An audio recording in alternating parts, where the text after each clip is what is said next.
the Art and Politics lecture series is a ongoing lecture series sponsored by BFA Visual and Critical Studies and the honors program at SVA to look into kind of urgent issues, contemporary issues in art and in politics, and what tied them together. I don't think I need to tell anybody that we're living through turbulent times with both unheard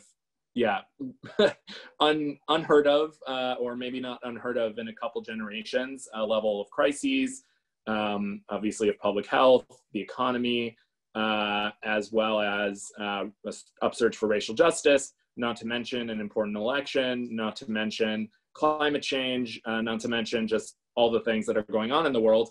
And one of the amazing things about being in college is the ability to think about these things together.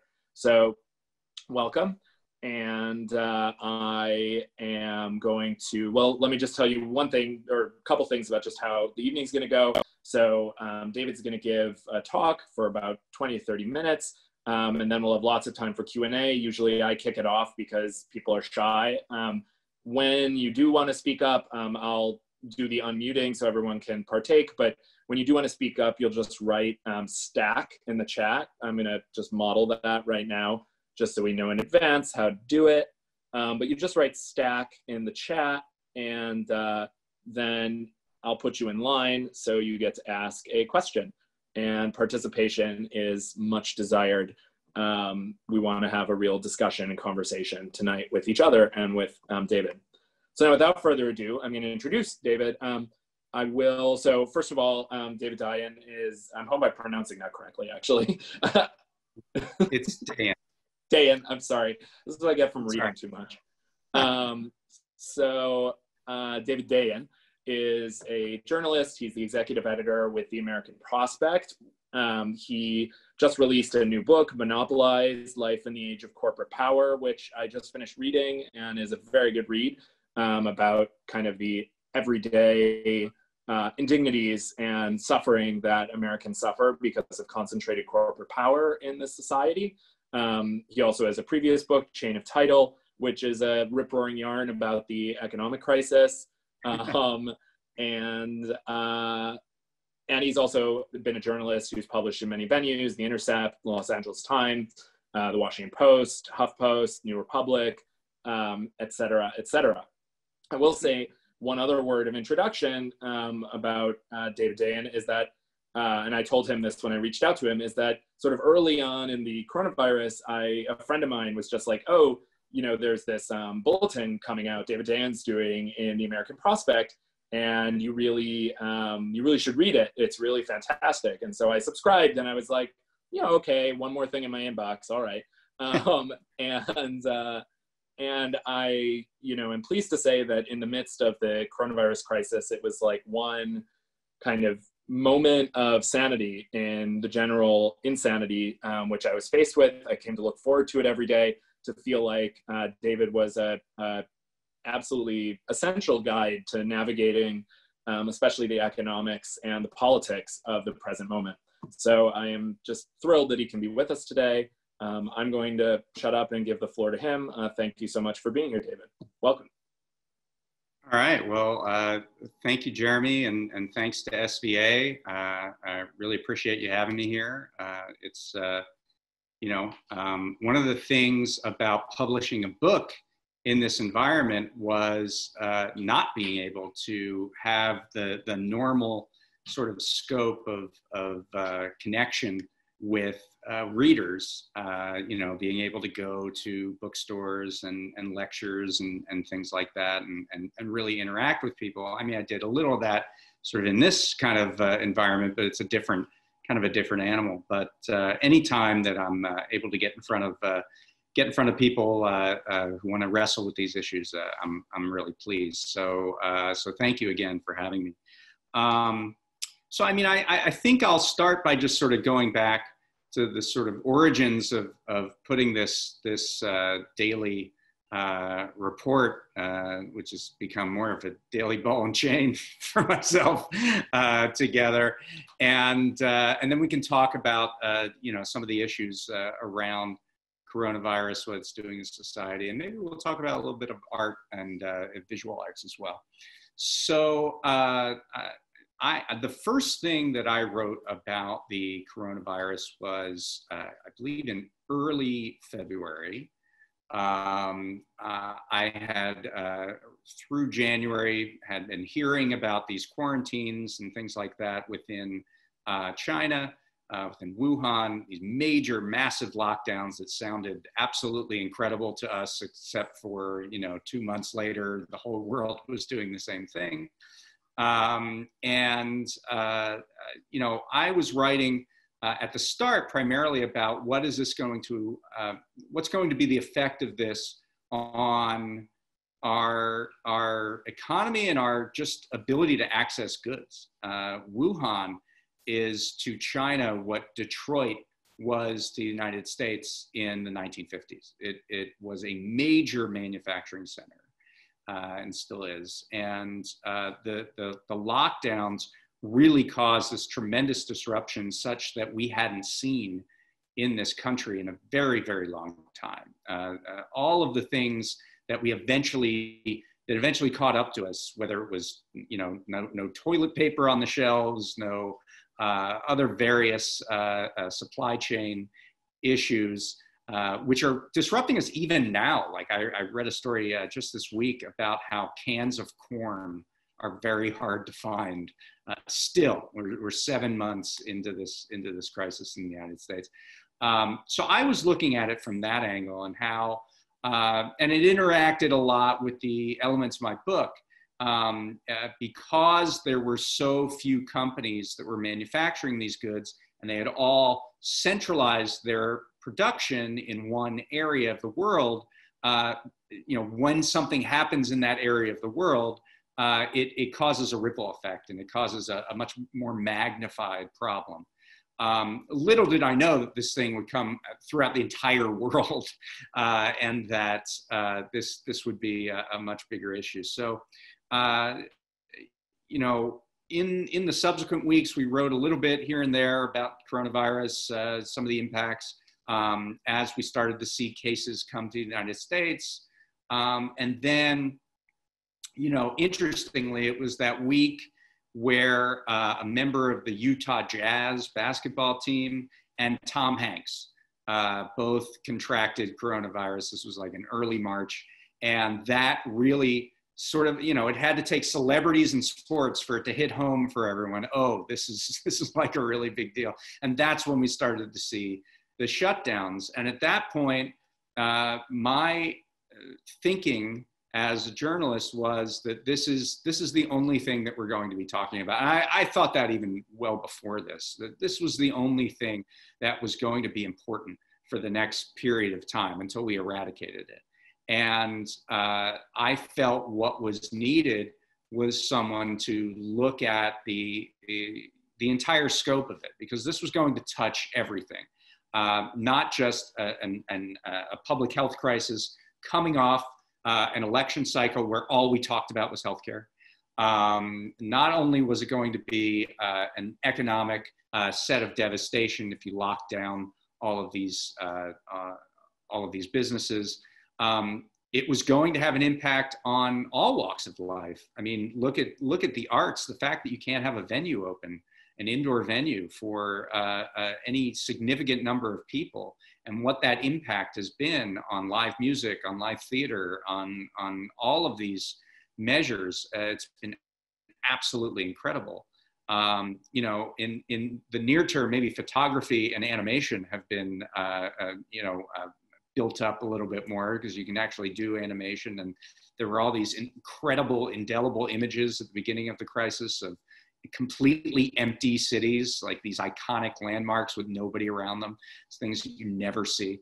But clearly this was going to have an impact on our culture, on our economy, on our politics, on everything. So my thought was, all right, well, I'll just write a few hundred words every day until this all blows over. So it shouldn't be a problem. I'll just get up every morning and write a little bit about what I'm seeing, what I'm hearing, and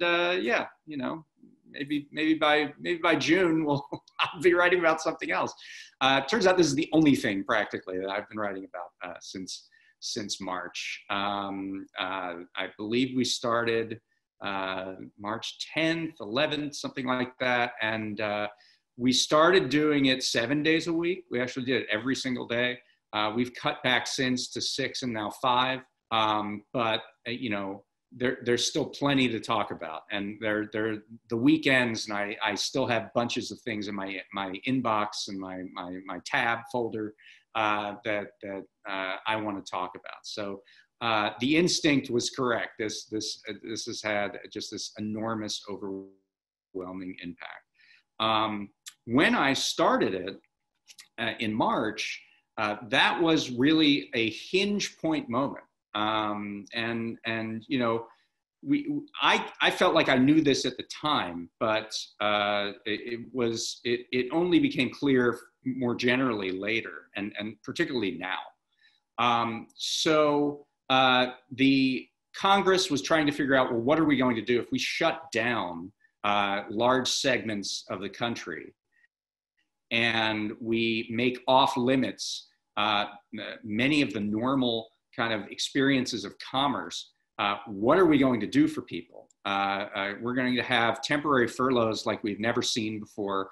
And how are we going to allow people to remain in their homes and let social distancing and everything do its work and hopefully get us into a better place? And what they came up with, and I remember I was writing about this at the time and thinking, okay, well, we need something lasting here because we don't know how long this is going to take.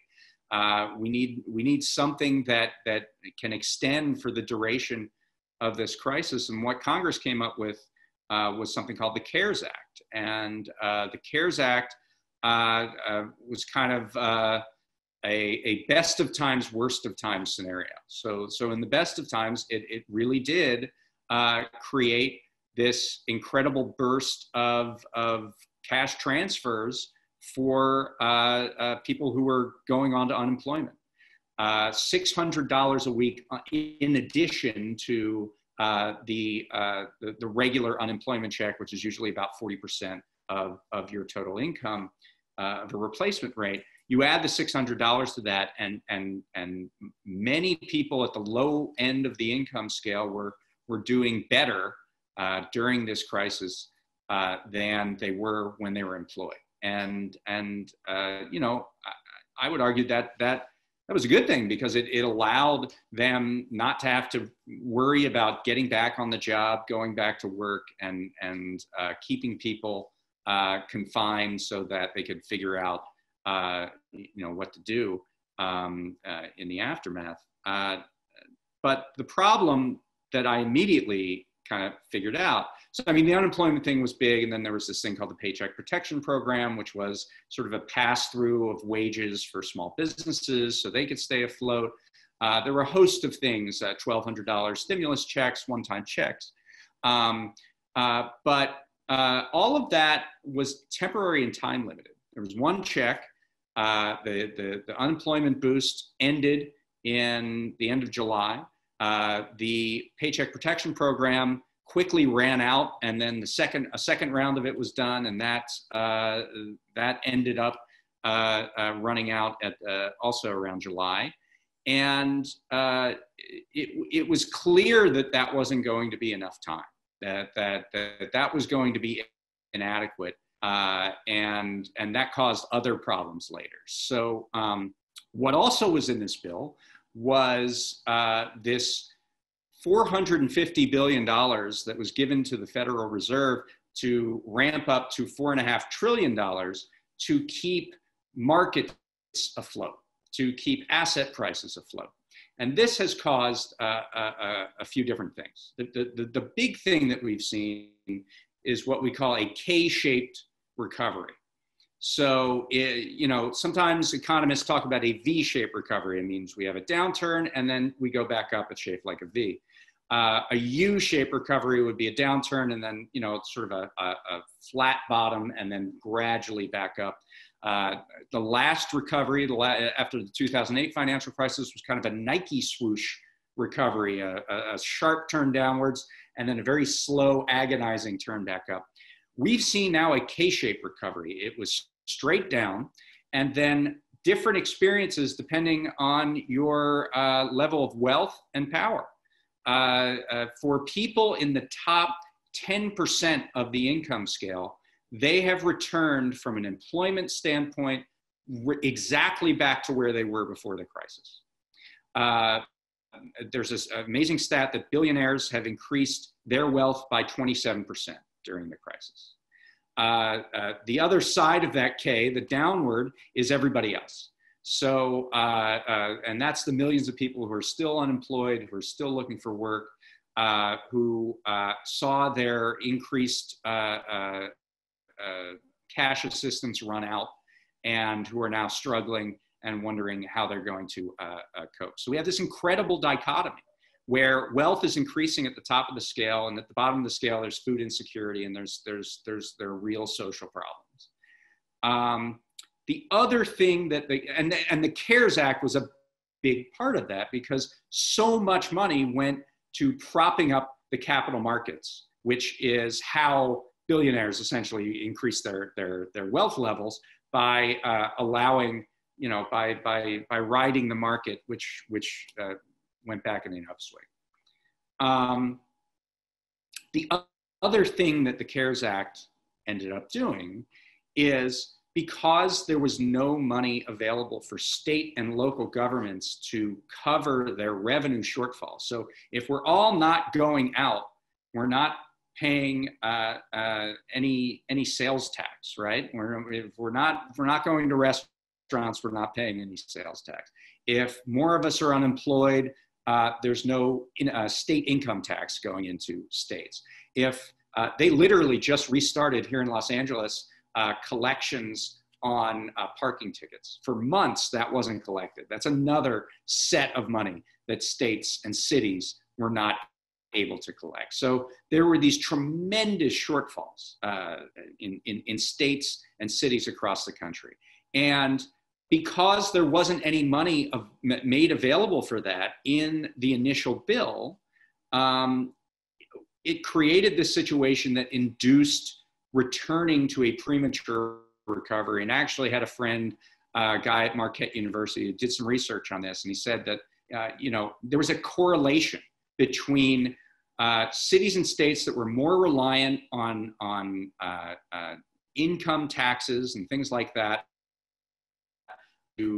for their overall budget, and an early reopening of their economy. Of course, what do we know this reopening did? New York City in the Northeast, it came down, and in other parts of the country, when they went back, it ran right back up. And we've had these waves we've been dealing with for the duration of the crisis. And so, the CARES Act was a factor in that. And the third factor, and most important maybe, is that once Wall Street, financial industry, capital markets were taken care of, and in a lasting fashion, because the Federal Reserve has this money that they have available for them to use that anytime they want to, that has kept these markets propped up. So now that that is done, there is a far less energy on the part, particularly of Republicans who control the Senate, in returning to give another round for ordinary people, even though they dramatically need it. And that's where we're at right now. There are these talks between the president and House Speaker Nancy Pelosi, and they curiously don't involve the Senate Majority Leader, Mitch McConnell, because he's not interested. He's not interested in doing anything.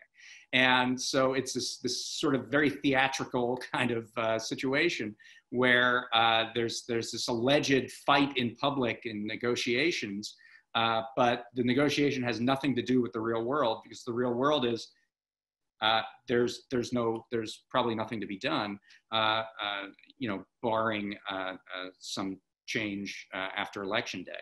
So, I mean, that's where we're at, and it's not really a pretty picture. I would say, just to change the subject and bring it towards, what School of Visual Arts is all about. I worked in television for many, many years before I became a journalist.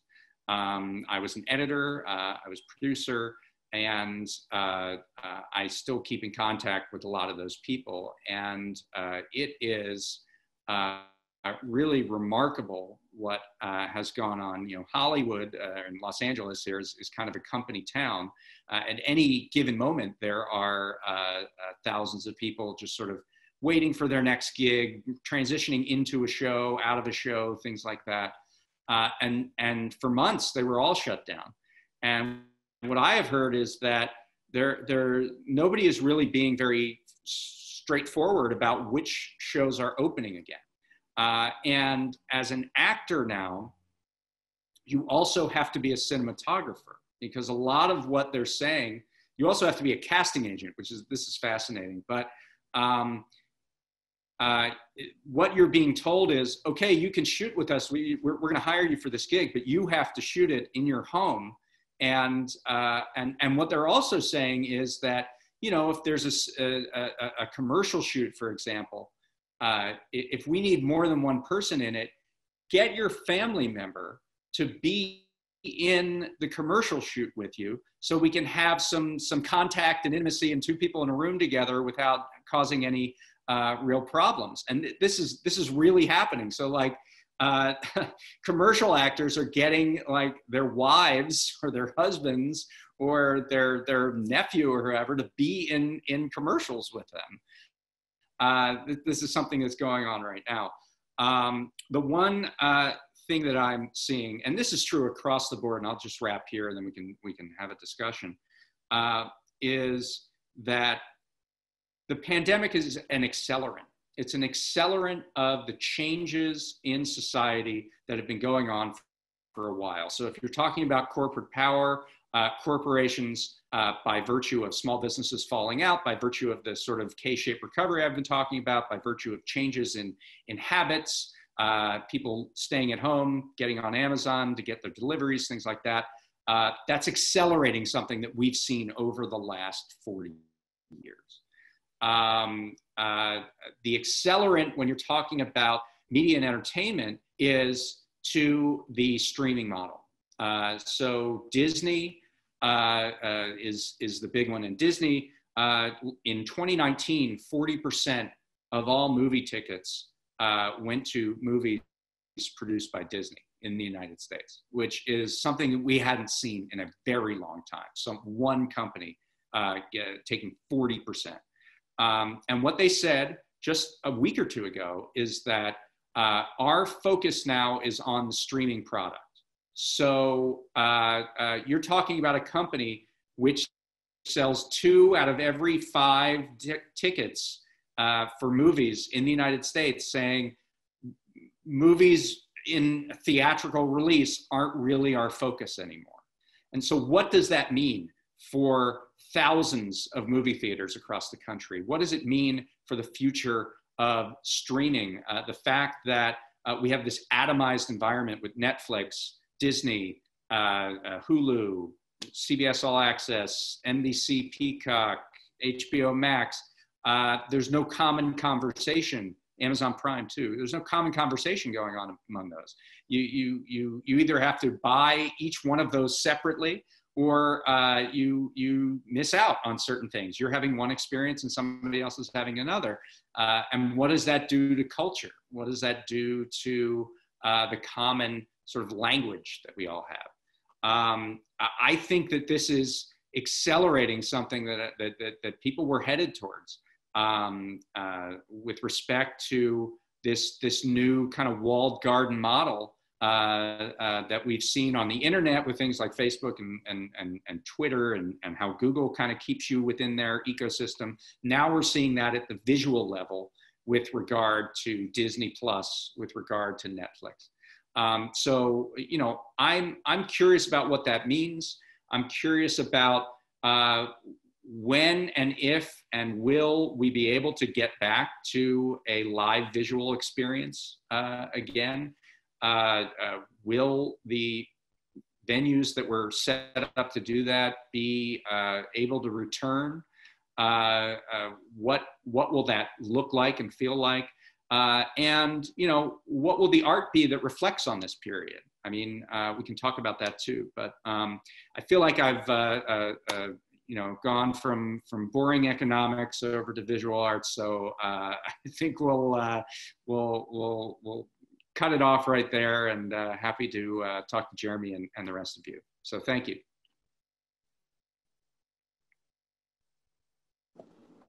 Thanks so much. So again, to everybody, feel free to start getting in line. I'll ask a couple questions of David.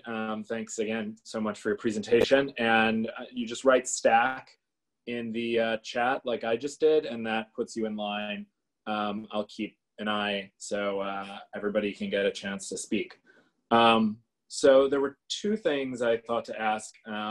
Yeah, thank you so much for the rich analysis that really did span what we're all knowing and experiencing, and also what's going on in the upper echelons of power, and also the culture. I guess one question I had was about you mentioned that so much of the presidential race had been kind of focused around healthcare for so long.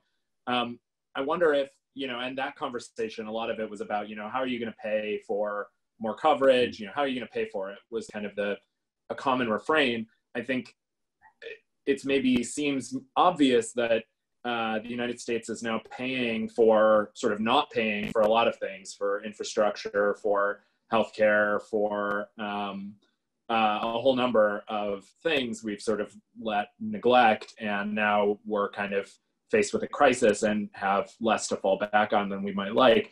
I'm wondering but I don't know if that idea is kind of sifted into political conversation in a serious way. So I wonder why there maybe hasn't been more movement on talking in that way about healthcare and other things, and what you think kind of the politics of healthcare is likely to look like during and kind of after the pandemic. So that was one question. And then the other question I just had was, are there things that have particularly surprised you in your time covering this beat, the coronavirus beat, that, yeah. Okay. So with respect to healthcare, I think that the pandemic has shown the problems that we have with our for-profit model, and it's occurred in a really serious way. So that manifests in a number of different places. One thing that's been incredible to me is that early on in this crisis, there were these bills where they kept passing, say, free testing. We're going to pass the free testing bill. We're going to put that in this piece of legislation. And they passed free testing like 4 times. And people were still getting massive bills for tests, for coronavirus tests, despite this litany of passage. And it shows that the folks at the hospital networks, folks at the insurance networks, were much smarter about finding their ways around these various bills that were put together to ensure that they did get payment. We had there's a thing called surprise billing, which is a concept where you go to the emergency room. Obviously, you don't necessarily you're not a shopper when you're in the emergency room. You're very sick. You're not like, well, let me see what your prices are, and then maybe I'll go to the emergency room down the street. That's not what happens, right? So you're put into a room, and then maybe you need X-rays or something, and the radiologist who works at that ER is not in your network insurance plan the way that even if you're at an emergency room hospital that is in your plan. So they're sort of contractors who are working under a different system. And surprise, you get this huge bill for an out-of-network radiologist or anesthesiologist. And it's not like you had a choice in the matter. It's completely unexpected. This is something that Washington was working on prior to the crisis. It was thought there was going to be a solution. It ended up getting blown up. And now we're hearing about people getting $55,000 bills for taking a helicopter to the hospital, or thousands of dollars in bills for going under anesthesia. This is a function of the way our system operates, and there hasn't been enough enthusiasm to deal with it. The other big thing, of course, is pharmaceuticals. I mean, this you talk about something that's surprising. So the administration, Trump administration, did this thing called Operation Warp Speed, where this is the attempt to come up with therapies and vaccines for the coronavirus. And they're giving giant amounts of money to these pharmaceutical companies to develop these treatments and develop these vaccines.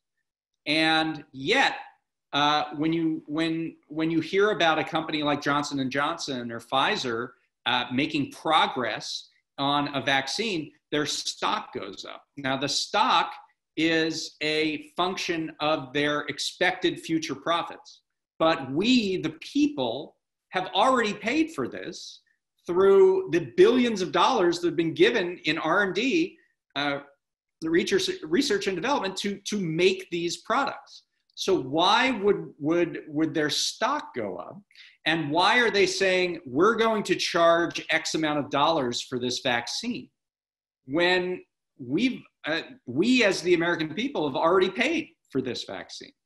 So that's also a function of our system, which allows pharmaceutical companies to set their own price, essentially, for these various therapies. So all of these things play into where we are right now. Now, Joe Biden has talked about, I want all treatment for the coronavirus to be free, which sounds great. But if you take the next logical step, why should my broken knee not be a free treatment that's paid for through general fund revenues, but the coronavirus is? I mean, I got one through no fault of my own, and the other, maybe I tripped over something. So what is the difference there morally, really? So I think that the next step has to be taken about the nature of the healthcare system with respect not just to this virus, but of everything. And obviously Biden won his election on the basis of resisting a single-payer healthcare system, but the logic of why becomes harder and harder to understand in the face of the pandemic. So so that'd be my answer. Great. I have Tom on stack, then Ryan and Amula. Feel free, other people, to get on stack thereafter. Tom, go ahead. Hi, David. Thanks so much for your chat. I really enjoyed it. And I especially appreciated what you had to say about the pandemic accelerating this atomization that's happening in American society and American culture. And I've also been talking with people about sort of in human history about catastrophes and the meaning of catastrophes and the way that they actually resonate in our lives. Throughout history, we haven't known that while they were happening. It takes some years, I would guess with this pandemic, maybe 3 to 5 years before we know the meaning of it, whatever that might be, and how it lands on all of us. Still, I'm very interested in following what's happening with the pandemic because I'm convinced I can see it somehow. But I'm very curious. I'm wondering what you think about, like, what are the longer term effects? I mean, what's the meaning of this pandemic going to be for us? Yeah.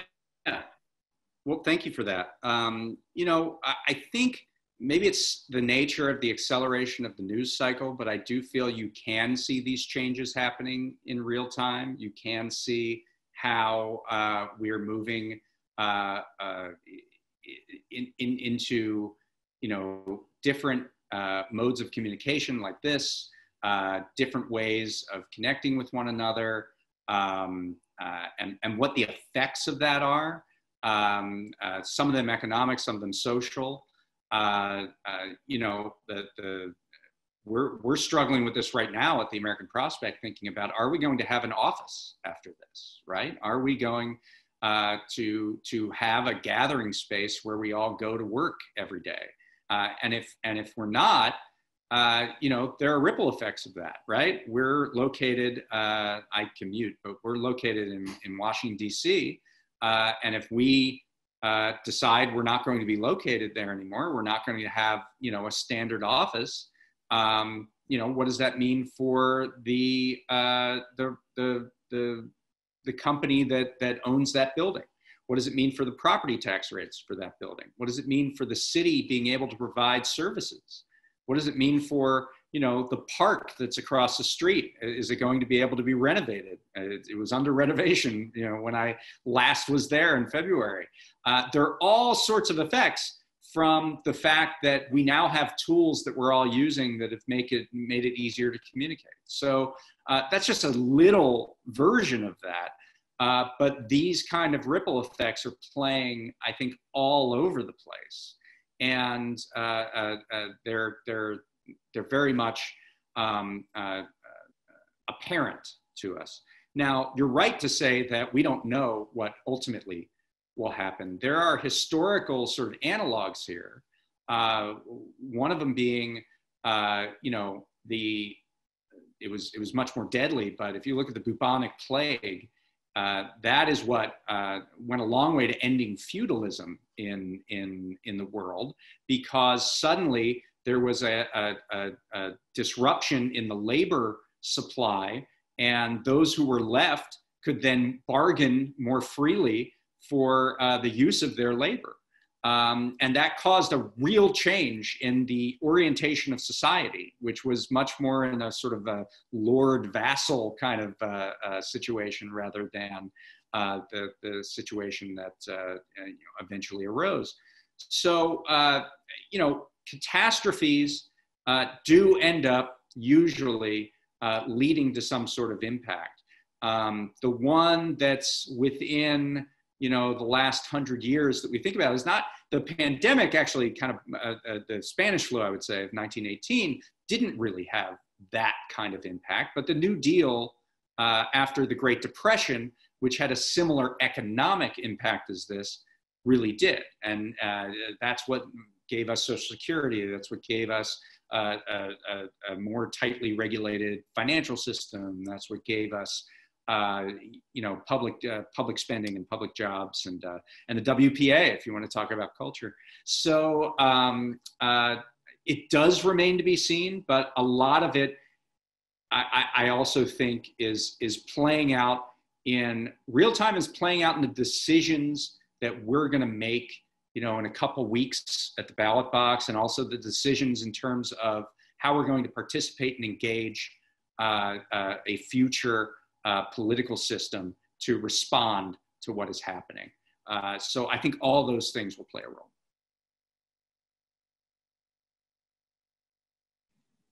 Ryan is next.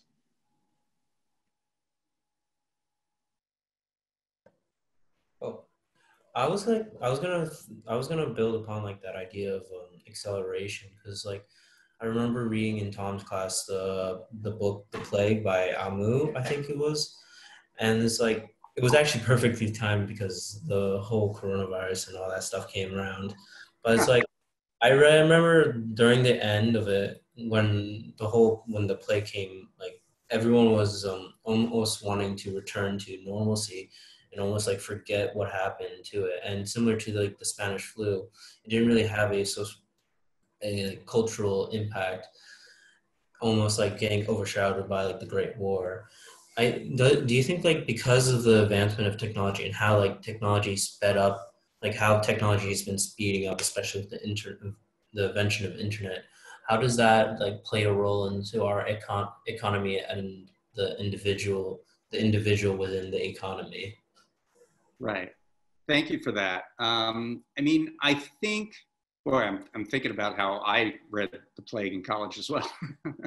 But I think that think about this virus happening 30 years ago before we had sort of a built out internet, and what the effect with that would be.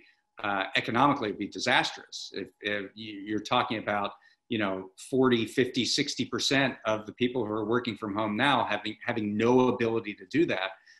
Think of what that would mean to lockdowns. And yet, I think that, and now we're seeing this globally with the resurgence of cases, certainly in Europe, not so much in Asia, but certainly in Europe, is that humans are just such adaptable creatures. But also we're prone to forgetting. So we adapted, we went inside, we got on Zoom, we set up our accounts, we figured out a way to make this work. Masking, which was pretty much at 0% in the United States prior to this, now is at levels around 85, 90%. We hear about people who are unmasked, but masking levels are really, really high in the United States. So we adapted to that. But at the same time, when we were told, or at least when certain states were told, everything's okay, you can come back out, people did so. And they let their guards down. And this is true in Europe too. And what we're seeing is that even though the memory was pretty recent of what the effect of that was, it still led to spikes and surges and large case counts. We're getting better medically at dealing with that. I mean, the second wave in the United States, which had actually much higher cases confirmed than the first wave, was much less deadly. I mean, the peak of daily death counts was something around half of what we saw at the peak in April. So various treatments and doctors talking to each other and learning from one another, we were able to get more of a handle on it. But we're just going to be riding this wave until we figure everything out. And we're going to have to readapt again, and that's something that I think we've shown the capacity to do at levels. I was marveling in March and April to see how many people actually did understand what the stakes were, and then took those steps. And even when things reopened at first, if you looked at the actual numbers of restaurants and things like that, it was not as pronounced in terms of people coming back. So that's a long-winded answer to your question. I don't know if I fully got there, but it is to say that I think the internet has been fantastic in terms of a lifeline here, but it's also been something that has had a bit of a lulling effect.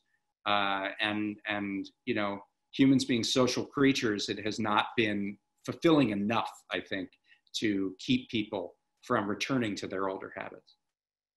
Hi, I just wanted to say I appreciate any insight that you have to give, I guess, in regards to everybody's questions, and I guess the next questions after mine, and the talk that you just gave. And also thanks to Jeremy for exposing me to you, because there's a lot of information floating around nowadays on all fronts. So it's really hard to navigate sometimes where you should be looking, what you should be reading. So it gets a little complicated sometimes. So I appreciate that. But I just wanted to, I guess, ask for your input or maybe your insight on, I guess, voter participation, especially during these turbulent times, because I know even before in past years, regardless of political climate, or how dire the situation is, I guess participation more or less is unenthusiastic on all fronts. So I was just wondering maybe what insight you would have to give on, I guess, this upcoming election and maybe what voter turnout is going to look like. Yeah. Yeah, I mean, we're not going to fully know until after Election Day, obviously, but I've been pretty amazed at the levels of turnout in early voting that are at stratospheric levels. So, and it's something, right? You make it easier to vote by giving everybody a ballot at home, and what do you know? They end up voting. But you know, there was at one point, you know, it seemed like the push was to vote by mail. So everyone would get their absentee ballot, they'd fill it out, and they'd put it in the mail. Then there was this concern about mail slowdowns, and a new guy at the post office who was, you know, seemingly deliberately slowing down the mail. And so on a dime, the public really switched to early voting and using drop boxes and things like that. I actually just talked to my parents today, and they're in suburban Philadelphia in Pennsylvania. And they told me that there was, they went to go to a drop box near their house in front of a supermarket. And there was a line of hundreds of people at the drop box, not at a voting booth, not at a polling place, but at the drop box. There was this massive line. This is not just anecdotal. We see it in the numbers. Something like 1 million people voted on the first day of early voting in Texas. We've seen incredible numbers in other parts of the country, Nevada and elsewhere. And sorry, my dog's moving around here. Hold on. Okay, very good. You know, that's great. However, we don't know how much of that is turnout from traditionally regular voters being pulled forward because of the pandemic and because of not wanting to vote in person in long lines, and how much of that is new voters and new attention to the system. So we're not really going to know until after the election. I can say that there were many primaries, and this kind of varied from state to state, but once the pandemic hit, there were many primaries where, because it was more accessible to vote, they set records in the primaries. You know, places like Wisconsin and Georgia and Kentucky. So you know, we will find out. And of course, you know, there's this sort of concern about sort of another wave of how accessible that vote is going to be, whether there's going to be suppression. You know, there are very specific steps that you have to take in many states in terms of absentee ballots. Some need witness signatures, which is kind of crazy during this time, that you need a witness to sign your ballot when you're supposed to be social distancing. There's a situation in Pennsylvania where your ballot comes in a secrecy envelope, and then you have to put it into another envelope. And if you don't use both envelopes, it's called a naked ballot and it gets thrown out. We have done some reporting on ballots that have been tossed in past elections because of these little intricacies of absentee voting. And of course, you have millions more people who have never absentee voted before who are going to be doing it this year. So the fear of that and the concern about that is raised even more. But I think the campaigns are doing a pretty good job of explaining exactly what you have to do in order to vote. And that might mitigate that to a certain extent. So it'll be interesting to see, and thanks for your question. So thank you, David, for your talk. I appreciate how you touched on the K-shaped recovery and the class bias of the state and its response to the crisis. I'm wondering how you think the pandemic will affect the class consciousness of Americans, maybe like either how this is affecting swing states like Florida and Pennsylvania, or how internal factions of the Democratic Party will be affected by any shift in mass consciousness post-COVID. Thank you. Thank you. Yeah, great question. You know, I think that there were movements along those class lines, I think, happening even before the pandemic. You look at the 2016 and 2020 races, the rise of democratic socialists and more interest in a class-based understanding of you know, the way in which our economy works. You know, the first several months when the CARES Act was active, I think people sort of saw the benefit of a massive cash transfer program and how it actually works, not dissimilar to a universal basic income. And now that that's been cut off, we're seeing problems with food security, problems with evictions, problems with you know, all of this suffering. 8 million people who have hit poverty since May. It's a you know, you would think that the time is fertile, and if you look at history, this is true, that in these times of real you know, deprivation and suffering, what comes out of that is a cry from the public for the political system to really respond. That's the question of really, you know, what we're going to see in the next couple of years. Will there be that concerted effort? We certainly saw it in the progressive era, you know, after the Gilded Age of the 1890s, many of which had serious panics. That's what depressions were called at that time, panics. The Panic of 1893, for example. That definitely led to a more egalitarian outlook in terms of government's role in promoting better outcomes. Certainly after the Depression, you definitely saw that. And the question is, will you see that now? And I don't necessarily think it completely matters who is in power when that happens. I mean, it obviously matters to a certain degree, but I tell this story about, you know, it's a financial law, but it's called the Glass-Steagall Act. And the Glass-Steagall Act was a bill that segregated commercial and investment banks. It ended speculating on the part of banks that took depositors' money, took your money and kept it. And it kept the financial system fairly safe for about 50 years. Who is Glass? Steagall is a guy who was the head of the House Financial Services Committee, and he was a populist. But Carter Glass was a Democrat, but he was a Democrat from Virginia in the 1930s, which means he was conservative. And he was not just a conservative, but an absolute stooge for the banking industry. I mean, he was a complete and utter toady for banks. Whatever the banking industry wanted, he would get. So how does Glass get his name on the most progressive, disruptive reform in modern history in terms of the financial system? Well, that ended up being the compromise, because the public was so seething in anger for the banking system's role in creating the conditions for the Depression, that they wanted the complete nationalization of banks altogether. They wanted the end of the private banking system. There was a legislation in West Virginia that passed in the 1930s that said any CEO of a major bank that failed should be beheaded.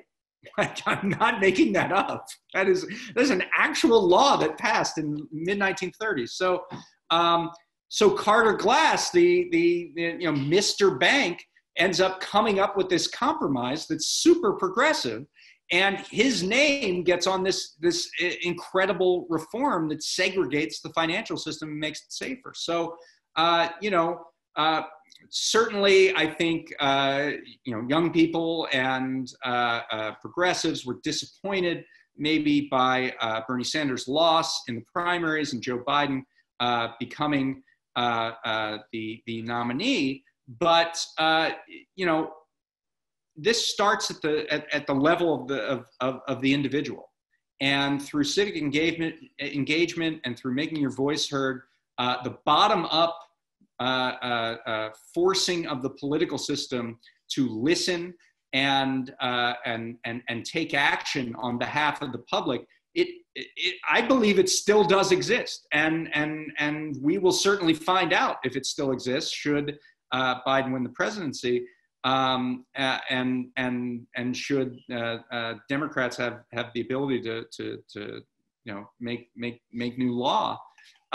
So that's kind of my message on that. I thank you, David, for being here.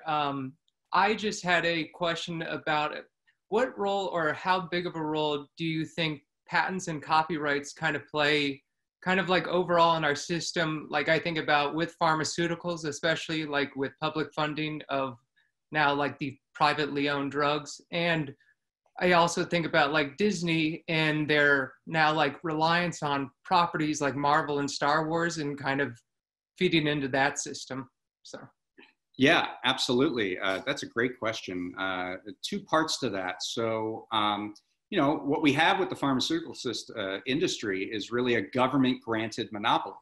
They say, okay, you've applied to us for this drug, and what we're going to do is give you a patent that allows you an exclusivity period where you're the only one that's able to sell it.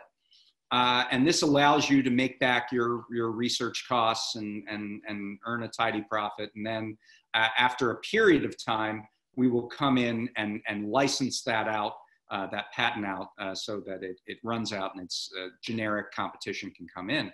Of course, what does the pharmaceutical system do with that? Not only do they have the ability to set the price wherever they want during that exclusivity period, but they work extremely hard to extend that exclusivity period as much as possible. They do this through something called patent evergreening, where they will patent a slightly different variation on the drug just to extend it out for another 20 years, like the size of the capsule, for example. There's something called pay for delay, where there's a generic competitor who's going to come into the market because the patent's going to expire, and they will literally pay them money to not come into the market. That's something that we see. So there are all these ways in which that patent, which in theory is maybe in someone's theory is a good idea, it gets distorted and gets extended. And, look at insulin, for example, right? Insulin is a drug that was created 100 years ago. There are still only 3 companies that sell insulin. It should be way off patent at this point, but it isn't. And the price has doubled in the last 10 years, or tripled, I believe. And people are still dying from lack of access to insulin. So it's a system that really does not work.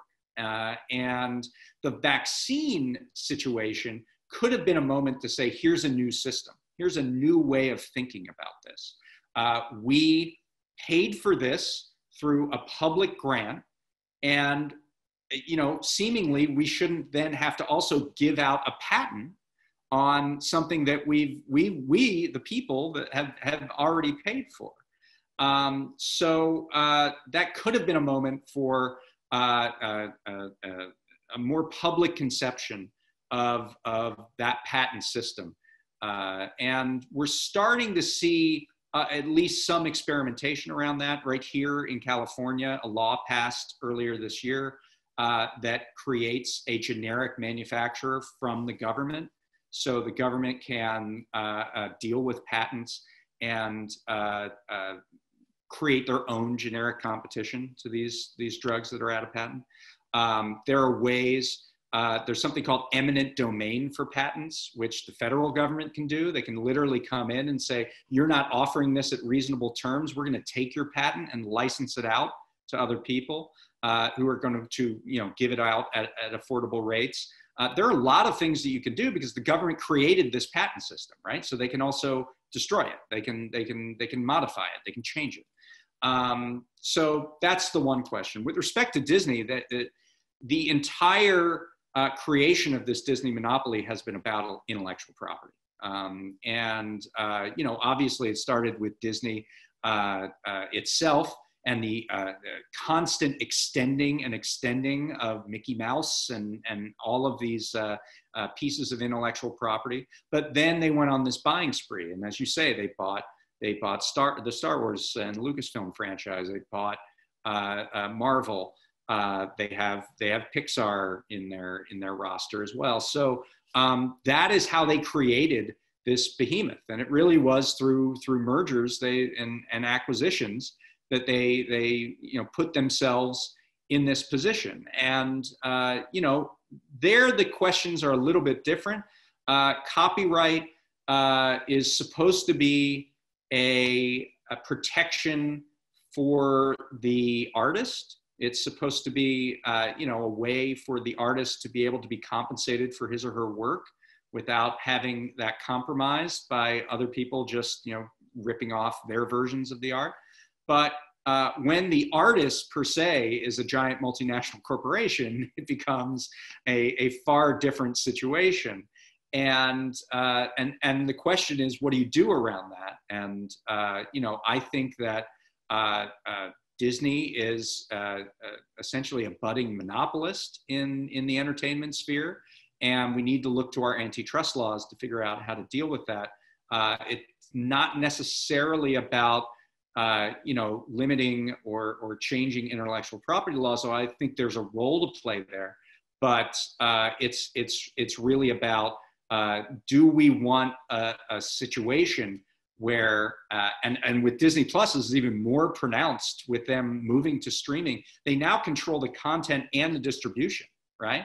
So if you are an individual who is an artist that has an idea, you now have to find your way to Disney, because that's the only way you can get your information out. That's the only way you can get your art out. In 1948, the Paramount decision said that movie theaters could not be controlled by the studios.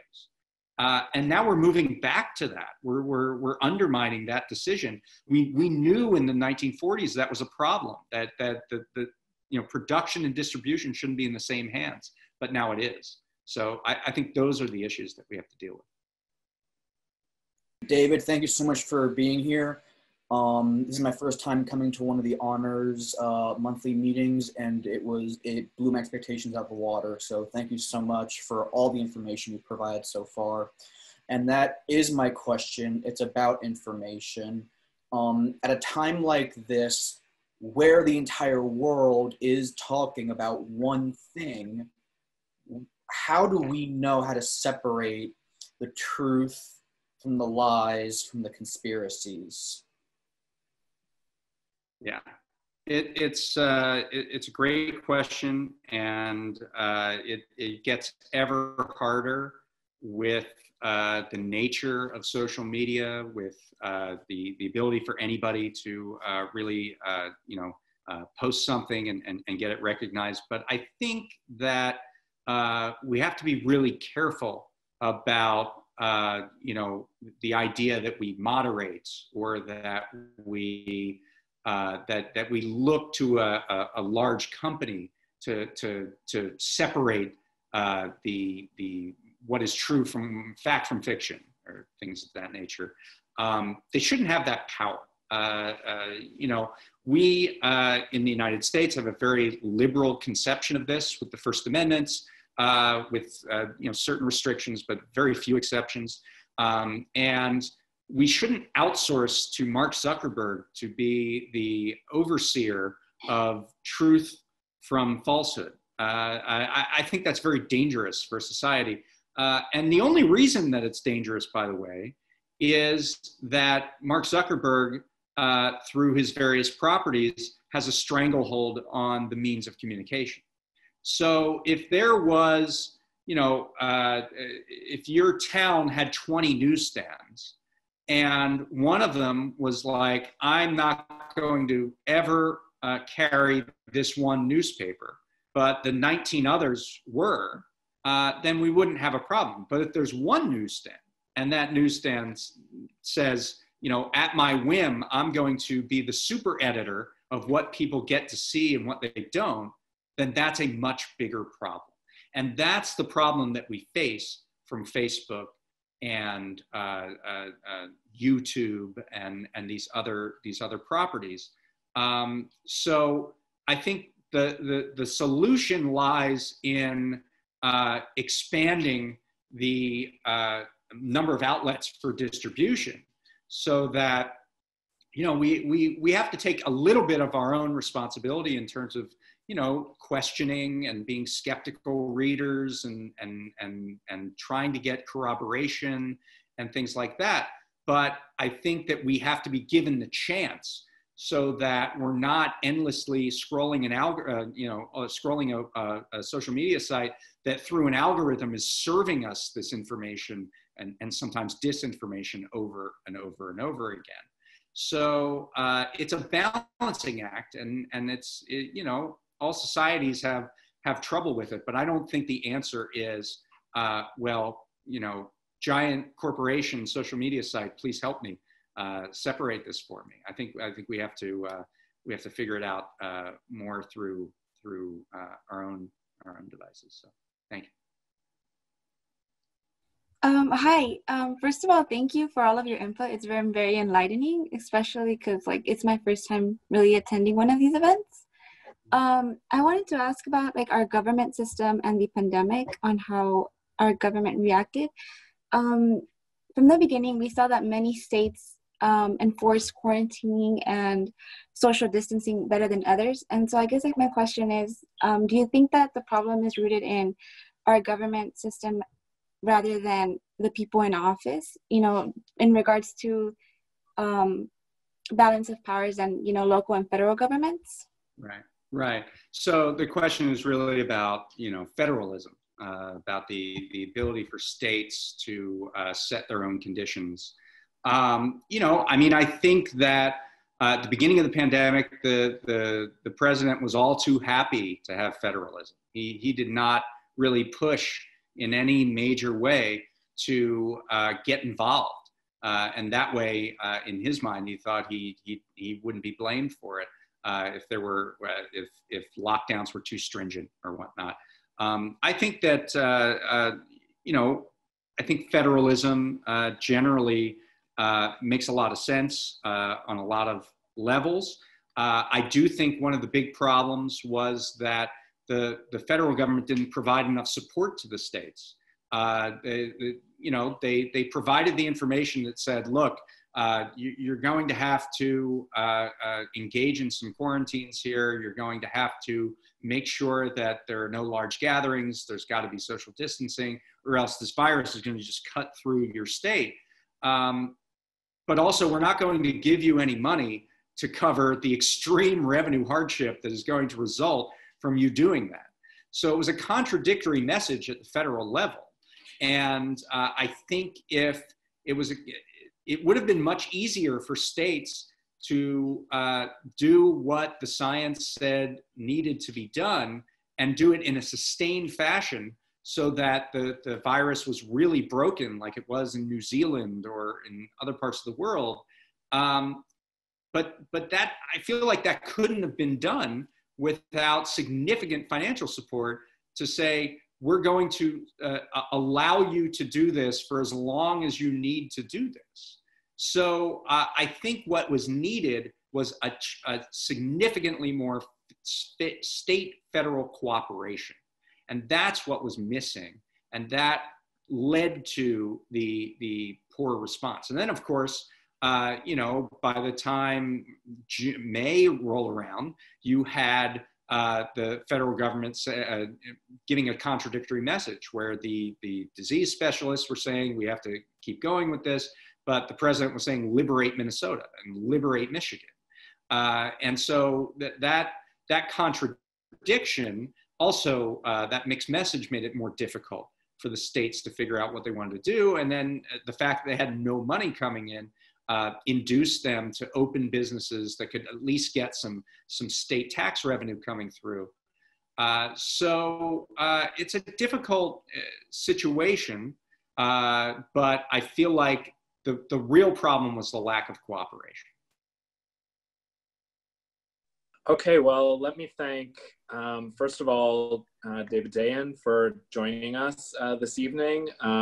Thank you so much to everybody who participated and asked questions. I'm continually amazed by the level of students in the honors program and VCS and all our guests today. I have a couple of quick announcements. You are all invited to join us for 2 upcoming events. One is VCS is having a virtual drawing marathon called The Nightmare on Main Street with Peter Ristoff, whom many of you know and have studied with. That's on Thursday, October 29th from 6:30 to 8.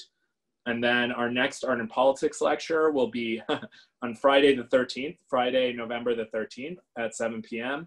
with Frances Fox Piven. It's kind of like a yearly tradition with us. She comes to talk about elections. So she's going to talk about what just happened and what now, thoughts about the election. Again, Friday the 13th with Frances Fox Piven. So those are my announcements. Again, David, thank you so very much. Really appreciate it. Really, thank you so much. Jeremy, thanks so much for having me, and thank you for your great questions. I really appreciated it. I had a lot of fun.